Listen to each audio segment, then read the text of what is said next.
of 280 tons of steel that require 300 tons of iron and 170 tons of coking coal, all mined, transported by hydrocarbon fuel. A windmill could spin until it falls apart and never generate as much energy as it was invested in building it. And with a 90 million investment in this so-called green energy, it creates 21 jobs. It's not a great return. The largest windmill turbines in Ireland are higher than the spire and go in 120 metres, not including the blades. And I've one pro here, for the farmer gets a stipend, you know. The farmer who rents his land or whatever, gives it, he uses to set up the turbines, he gets a few bob out of it. I don't begrudge him. There's two words I use to describe wind turbines, and that's crony capitalism. This is jobs for the boys, and they love it, you know. It doesn't matter that it doesn't serve any great interest or it makes any economic sense. As long as you can enshrine it in acts and statutes, or I mean, who cares? The legal system doesn't trouble itself with the notion of right or wrong. I know as people notice that. Okay, so I'm moving on to electric cars here, right? And electric cars are a big deal at the moment. They're being pushed, as you all know. And I did a critique of electric cars too. You know, looking for the good points and the bad points. Okay, so here we go. Our electric cars, as great as establishment experts would have us believe. Okay. Most industry establishment organizations are all on board with it. Keep in mind, Elon Musk is considered in evangelical terms by the so-called car experts. Elon Musk is the guy who supposedly owns Tesla electric car company. And the issues, and there's a lot of them. The manufacture of EV batteries are extremely environmentally unfriendly. Aren't they supposed to solve this problem? And number two, the production of lithium batteries is hugely energy intensive process. Also, there is the exploitation of young people in African countries in mines like the Congo. Brutal exploitation of young people that you in school mining this so-called lithium for these lithium batteries. Lithium batteries can incinerate and have caused a cargo plane to crash. Recently, a cargo ship sank off the coast of the Azores. What happened was one of the electric cars went on fire, and it spread to other electric cars. These were all 400 high-end cars, high-end being Porsches or what, Ferraris and what have you. But eventually all the cars went on fire, and eventually the ship was beginning to sink, and the crew had to be airlifted off through the Azores, and the ship sank. Electric vehicles can catch fire if damaged or during charging or spontaneously for no apparent reason. And e-buses have been shown to catch fire very rapidly. 4 shuttle buses in, I can't pronounce the word, in a town in China exploded into flames with intense toxic smoke roaring upwards. Lithium burns ferociously on contact with air, and these fires are extremely difficult to extinguish. And burning lithium-ion batteries emit toxic quantities of fluoride gas. Electric vehicle fires become critical and highly dangerous because the chain reaction involved in the burning battery acts as a powerful fire accelerant and must burn out completely, taking up to 2 days. Okay. EV batteries have a limited lifespan, and after 10 or 12 years they need to be replaced, and this is an expensive proposition if done by the main dealer. If all vehicles on the road were EVs, how would the national grid cope? Now this is a serious question, you know, because this is not being talked about. The chairman of Toyota in Japan, Mr. Toyota, he asked this very fundamental question: how is the country of Japan going to charge all these electric cars? He says it cannot be done, and he would be somebody running the biggest car company in the world. He would probably know a thing or two about what's feasible, you know. And I asked the same question, and there's an answer to that question, and nobody wants to face it. And I'm saying they won't be able to charge all these so-called, because if you look at the terms of Agenda 2030, there is a push for people to live in cities. And this is part of the agenda that's playing out here. EV batteries deplete considerably when vehicles are driven strongly, and range anxiety is a real issue with EVs. The length of time it takes to charge the battery is an issue even for supercharging EVs. And small ranges and long charging times can put a strain on any road trip plans. And electric vehicles demand electricity, and that electricity comes from thermoelectric or nuclear power plants.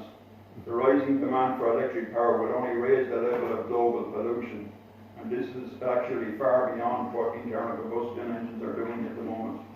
Okay. And if you want an electric car, you can forget about going to your local shop or fixing it inexpensively, regardless of the type and the model. All electric cars require specific maintenance and service procedures, as well as extremely high safety standards. And also, serving electric cars can be quite dangerous. Servicing electric cars can be quite dangerous because most of the car's mechanics consist of batteries which are under high voltage. And also, in case of fire, you can't just put it out with water. You need a special extinguisher for lithium-ion batteries.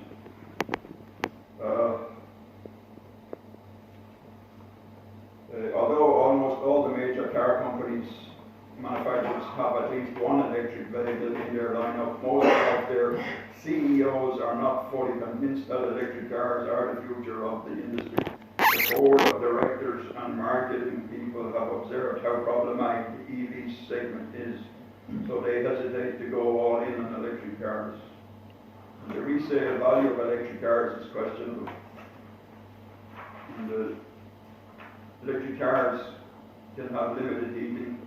How do they operate in Arctic weather, you know? Batteries are very sensitive to low temperatures. So number 17, don't worry, I'm getting to it. Number 17, and this is the big one, okay? So I'll ask you to listen to this because this is important. And so why are electric cars pushed on the general public so much? And it's about a document called Agenda 21 and now Agenda 30, which mandates electric cars only on the road by 2030. I know the Irish government have said they want 1 million electric cars on the road by 2030, if memory serves. Most establishment mouthpieces are on board with the frequently mentioned climate change. The ocean has gone up 1 degree in 430 years. So how do you get Joe Average to buy into the EV craze? Well, you do several things. First of all, you broadcast to the media how great EVs are. That's a carrot, right? Introduce substantial grants to purchase more cars. That's more carrots. And that's going for the taxpayer. Constantly repeat the need to save the planet from climate change. Issue a mandate EVs will be the only vehicle on sale after 2030. That's a stick. Move the price of petrol or diesel to unaffordable levels currently happening. You all can relate to that. And make legislative agreements between governments to bring into legality the need to cease internal combustion engines usage because of their polluting effects and bring in battery technology which are far more polluting. And finally, ICEs. ICEs are just internal combustion engines, either petrol or diesel, can't be controlled by central authority, but electrical vehicles can. And you haven't paid your parking fine, sorry, your EV will be immobile until it's paid. Sorry, you criticised a member of government, a fine must be paid, then you can resume driving. I say here, people may laugh, and I'm talking about mainstream people, but this is already in place in China. Now, they haven't tied it up to electric cars yet. This is critical, you know.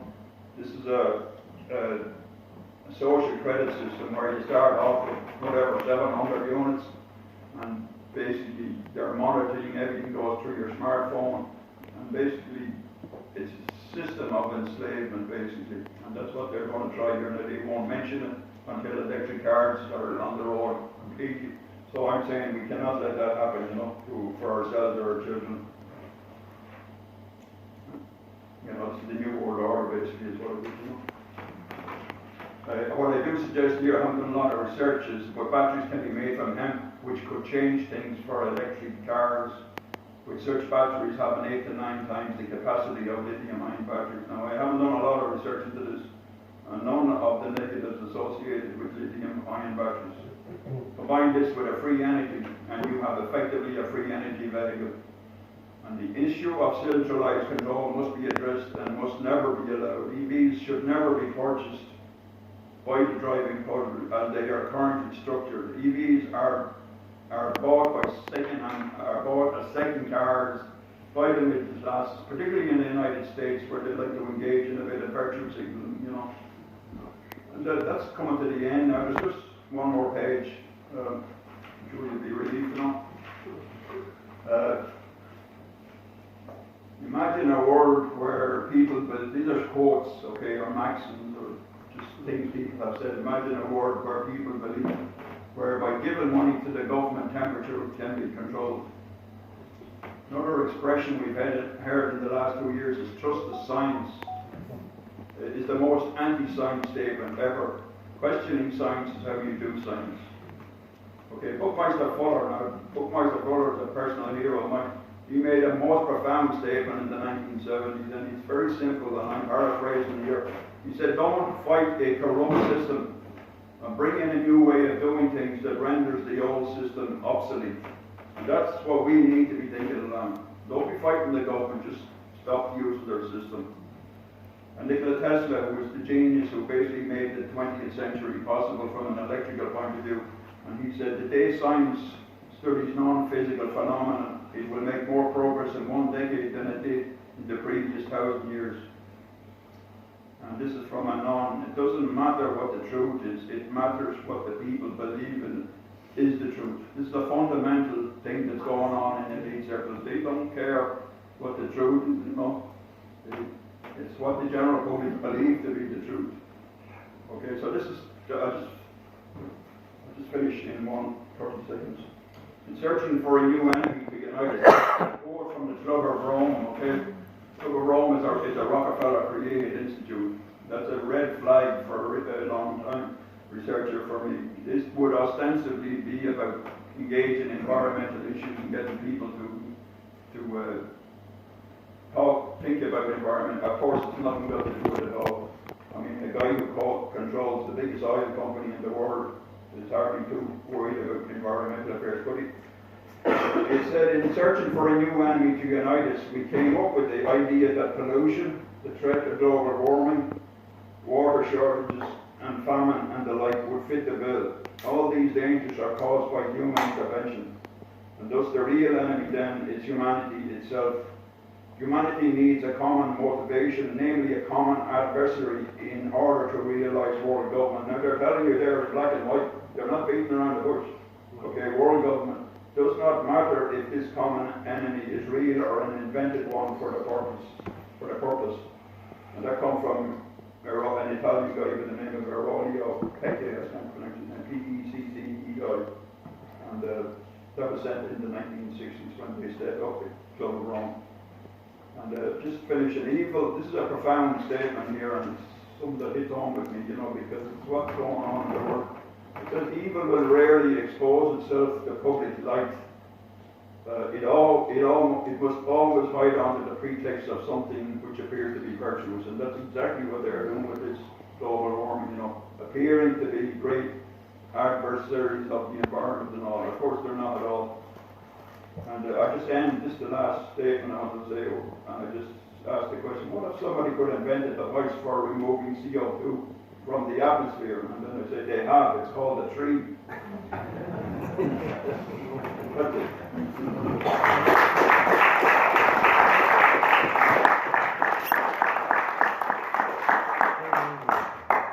But he wants to ask a question, now to think, make a comment or anything, you know? I heard today that the two companies that are using engine oil are not producing. So, it'll be a year before. They're not producing? Yeah. They're not producing oil? And there's one of the companies in the area that the two companies are not producing stock. So there's whatever's on the market now will be a year before it's spent. So if they're in the diesel engine, there's a little bit of extra in the south of the area. In there? Yeah, you need to be able to work the oil. Well, you obviously have research from the fact that it's gone out there. Yeah, Jim? The that, maybe you're going to the next thing, but what are you were saying to me that you're working on maybe to counteract control or counteract, you mentioned the carbon 350 noise that you're not getting. Yeah, 11 years ago, I was a struggling entrepreneur. I had a meat business, which was in startup for 5 years, and despite my best efforts, I could only get sales up to a certain amount. What I should have done was sell it, but I was married to the business, And when 2010 came, I was waking up. I was doing my research, I was researching every night, and I came across Patrick Kelly's site. Now, Patrick Kelly is an important individual as regards me getting an understanding of alternative energy. Now, Patrick unfortunately passed away in July of 2020, and he was a Dublin man. He was a civil engineer, and he was living in the UK, but he compiled a website there, freeenergy.info.co.uk. Now, that site is gone, but you can get its sister site, which is in Holland. If anyone wants it, I have it here. I started being interested in water as a fuel, and 11 years ago, I never taught anyone, especially my background, because I didn't have a mechanical background and would ever have a hope in the world of ever getting any understanding of how water might be employed as a fuel. But over the years, I have gained to some degree an insight of how it might be employed as a fuel, But I've been held back in no funds to do it, So, when I see what's happening at the moment, I don't think my time is wasted, I'll talk about this the next night if you want me to keep it talking, but there's a history of suppression of free energy, brutal suppression, and a lot of people would say, well, I don't believe there's free energy, you can't get something for nothing. And if there was, the government would have told us about it. That's the way people think, some of them think that. But I would say, if you have the money, go to Switzerland, book a flight in the morning, go to I can't pronounce it, the Metarian religious community. They've been using free energy for the last 30 years. Okay? So my interest is in water as a fuel. I started off with HHO, and they put a lot of work in it, because I had no background in this, and I built up an understanding, but after 4 years of tricking around with HHO, I couldn't develop it into a commercial business despite my best efforts. There were issues there with the ECUs and cars and oxygen sensors, and I didn't have a strong mechanical background, which is the problem, I would, the next time I'm up here, I'll bring up a Brown's gas generator that I built myself, just to show I'm not making all this stuff up, and you can have a look at it. The water, whoever created the water, the being, they give us this, when we are humble enough to use it, it's a fifth dimensional technology. That's the way I describe it. And the people who are in control will stop it at any price. They have done that. There's at least 20 people that run engines on water, and the most famous would be Stan Myers. Stan Myers was murdered in 1998. So hence my not too enthusiastic to speak about that at all, But at the same time, I have to balance that with what's going on at the moment, and that people need, they need someone to show them a bit of way, So basically, that's where I'm coming from. JJ, you know all this. I've been working on this, and the water can be used as a fuel. Sit down beside the stage there, there's enough fuel going by there to power Wexford, and there's no emissions, It's the perfect fuel water,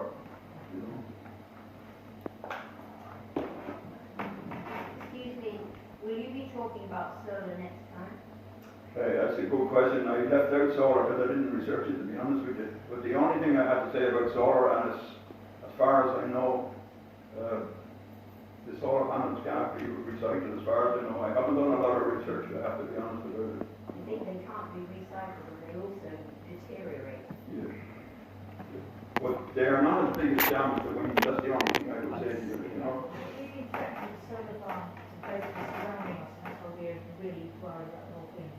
It's 400 acres. the other day, because it has, It's nonsense. yeah. But, the water can be used as fuel, and if you drive an internal combustion engine, some adjustments needed. You have to change the top dead center. You have to, there's a whole, people with a technical understanding of the mechanics who would understand it better than I do, but I would understand it from what will drive the engine, But would you have to have a big volume of water? No.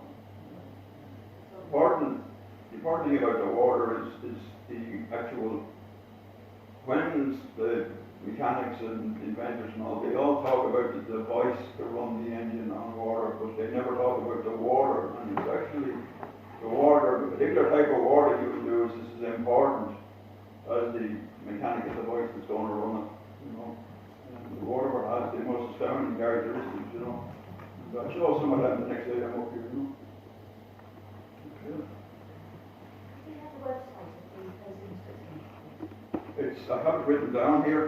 It's unpronounceable. I couldn't find it. I hope I have it here somewhere.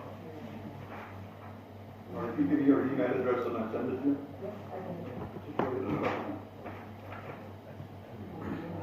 Brian Whelan. How or I said you could be this. I can't say that, James, Yeah. I'll be getting ahead of myself there. What I would say is I believe I understand the dynamics. Do you think there's people in Ireland that have done that? But Yeah, I do, because yeah. of what's happening, everyone's staying underground and you're not able to connect with one another. So say that you have information, there's a guy saying in Galway that has stuff, mechanical background, and between your brain, his brain, whatever, there's people in Ireland that can do this, but you're not connecting with one another. Is that the problem? No. I've had no finances to develop it, to be honest with you. Yeah, but do you not think somebody in Ireland is already, well, they probably have in other countries, but is there somebody in Ireland that There would be, but I put 10 years into this, and that comes at a price, Yeah, because you're not earning, yeah. quarter of my working life, Brian, we know a man who is a farmer, and he bought a plant over in Germany to make ethanol. And he threw in the plant in through the court, Dublin court, and they told him that the tariff on would be something 3 times the price what it cost him to buy the plant. And about a week later, all around where he lived was raided by customs, and they were testing all the petrol cars. They were? They were testing all the petrol cars. But then he started finding out more that there's some sort of a deal done that only Germany can make ethanol. That nobody in Ireland or anywhere else in Europe, well maybe in other parts of Europe, but there's no way Paddy was going to be making his own ethanol and driving around and his friends driving around, but it's the whole, everything is really, you're talking about wind energy. Wind energy, it's inconsistent, and if you want to go look for something that's consistent, it's the tide. Or why would you go when there's seas all around the world and the tide is constant, 12 hours, 12 hours, 12 hours, and they're dependent on wind. You have Texas have all these wind power plants, like down there, and it's called hell on earth, there's no wind over there. Like, it's crazy stuff. Like, we are the stupidest people that we come up with. Slaves, James, These James, Simon, sorry. We're slaves, but we don't like to think about that,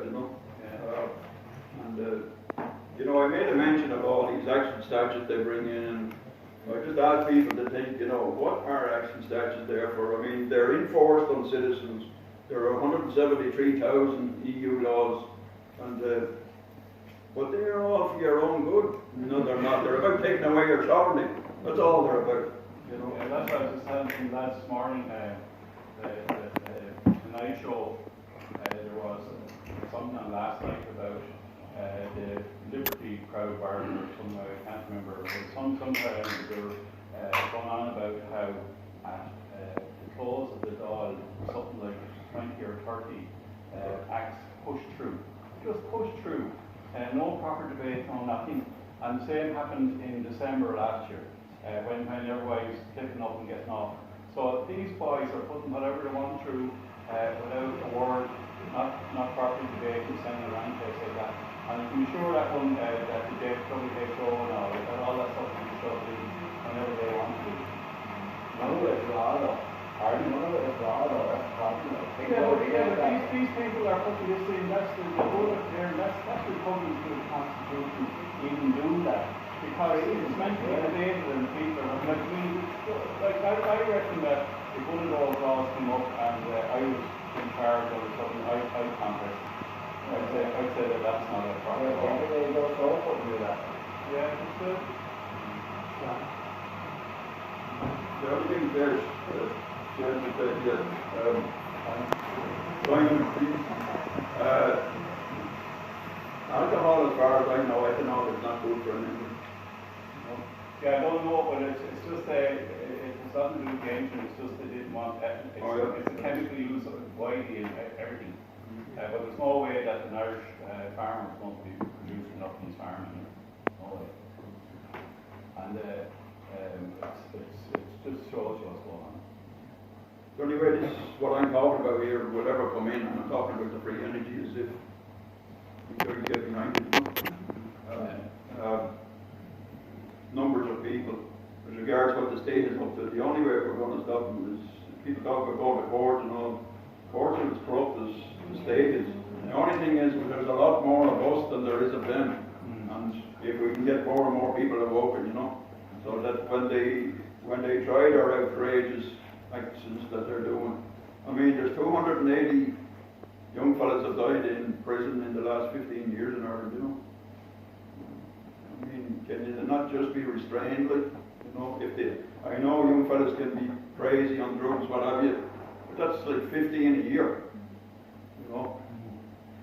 and the GSOC is not, they're not really doing anything, I'm just using that as an example, country's out of control, and the only hope is for us, start practicing our sovereignty, Brian, would you say that, finances are your only, the only thing inhibiting you from progressing this to being a viable project? Would say, if you had an unlimited amount of money, do you think you yourself would have? I can't guarantee you, Frank, I can't guarantee you that. I certainly put my heart and soul into it. But I will say I understand the dynamics of how it works. But I probably need to hook up with a mechanic, which wouldn't be my strongest point, And Wires in up there, though. What? When you sit the car. The Stanward. Yeah. There was at least 20 people that run engines on the water. Stanward would be the most famous. And he died in 1998. And Stanward was a brilliant man, very brilliant man. He wasn't formally trained. His twin brother was trained. He was an electrical engineer. But Stan spent 20 years solving that problem. Now, his first device was the water fuel cell, which works on resonant frequency. But then he moved on to the second device. But nobody understands how the second device works because, number one, is he wrote the schematics in an unusual style, and secondly, he put misleading information into his patents because he was paranoid about people stealing his patents because he already had his information stolen on him. So Stan Meyer and his twin brother Steve met in Grove City, Ohio in 1998 with people from Belgium, I believe. And they sat down, the people from Belgium were supposedly there. The pretext was they were going to invest in his technology. And Stan took a sip of cranberry juice, put his hand to his throat and stumbled out of the restaurant, and he died in the car park outside. And he exclaimed before he died to his twin brother Steve that he had been poisoned. And that was the end of Stan Murdoch, The paper said it was a heart attack or something, Police never investigated it.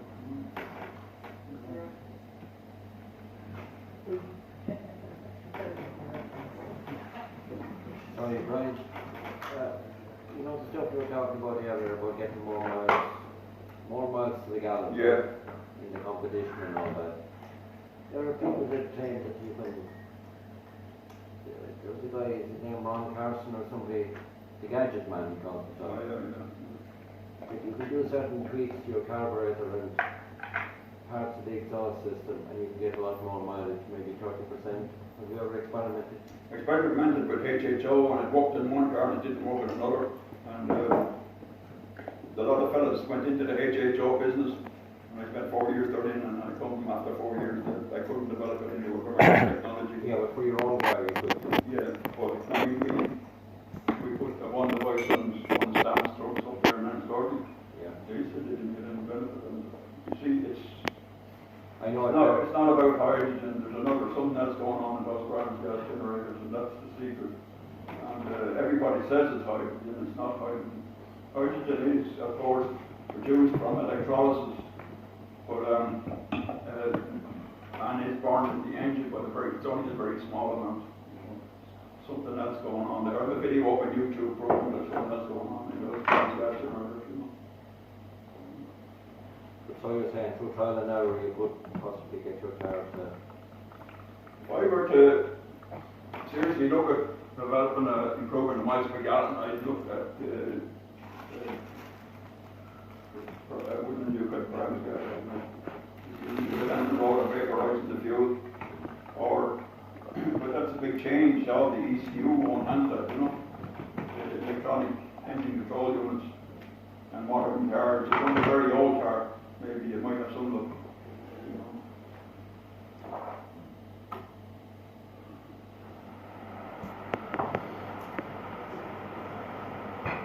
Something to think about. I'll talk about free energy the next night if you want. Would there be an interest in that? Yeah. I'd like to make a presentation, but I didn't want to run this out of the house here with my hour and 15-minute presentation, so I couldn't have the length.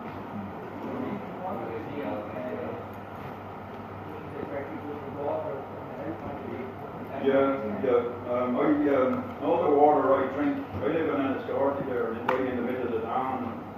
Religiously every morning I structure all the water that I drink, and I will bring that device down here to show you.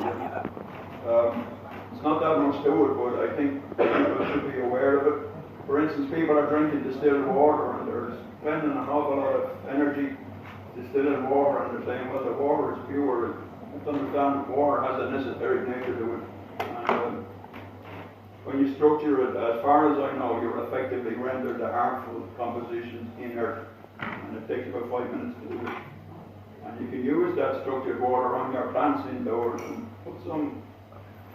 spray some of it on your good plants and leave up and just put ordinary water on other plants and watch the plants should start to grow up with the structured water. You know, this all goes back to Victor Schauberger. I'll talk about him the next night.